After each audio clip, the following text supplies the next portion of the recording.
إن الحمد لله نحمده ونستعينه ونستغفره ونؤمن به ونتوكل عليه ونعوذ بالله من شرور أنفسنا ومن سيئات أعمالنا من يهده الله فلا مضل له ومن يضلله فلا هادي له وأشهد أن لا إله إلا الله وأشهد أن محمدا عبده ورسوله يا أيها الذين آمنوا اتقوا الله حق تقاته ولا تموتن إلا وأنتم مسلمون يا أيها الناس اتقوا ربكم الذي خلقكم من نفس واحدة وخلق منها زوجها وبث منهما رجالا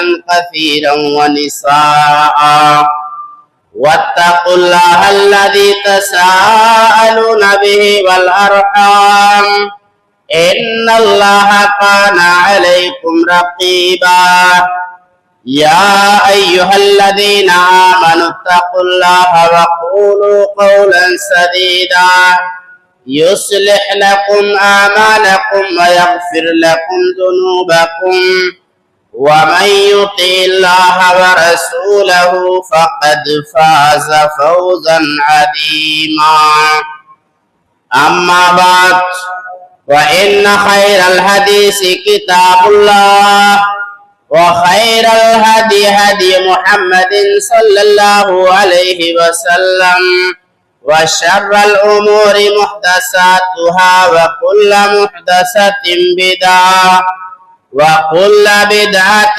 ضلالة وكل ضلالة في النار.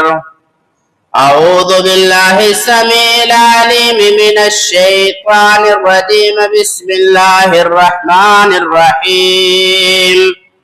يا أيها الذين آمنوا اتقوا الله وكونوا مع الصادقين.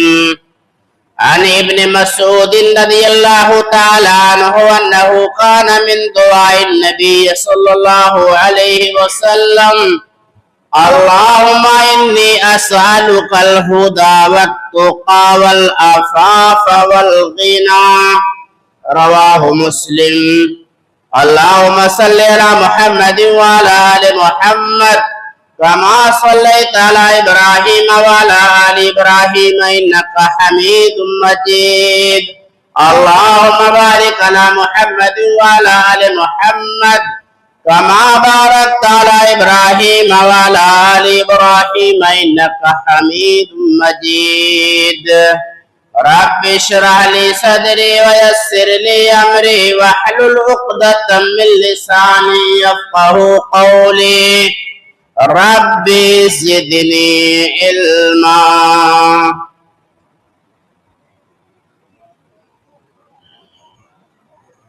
ہر طرح کی تعریف، بڑائی، بزرگی، کبریائی اس اللہ کے لیے ہے جو ہمارا اور آپ کا خالق و مالک اور حاکم و رازق ہے. بے شمار درود و سلام نازل ہو اللہ کے تمام نبیوں اور رسولوں پر، خصوصاً اللہ کے آخری رسول جناب محمد رسول اللہ صلی اللہ علیہ وسلم اور آپ کی آل و اولاد اور تمام مومنین پر. خطبہ مسنونہ کے بعد قرآن حکیم کی ایک آیت پڑھی گئی ہے اور اس کے بعد صحیح مسلم کی ایک روایت پڑھی گئی ہے جو روایت نبی اکرم جناب محمد رسول اللہ صلی اللہ علیہ وسلم کی خاص دعاؤں میں سے ایک دعا تھی. اور اس اعتبار سے آج کے خطبے کا عنوان ہوگا تقوی. اسلامی عبادات جتنی اللہ رب العالمین نے فرض کی ہے، چاہے وہ نماز ہو یا روزہ ہو یا زکوٰۃ ہو یا حج ہو، ان ساری عبادات کے ذریعہ انسان کی تربیت ہوتی ہے۔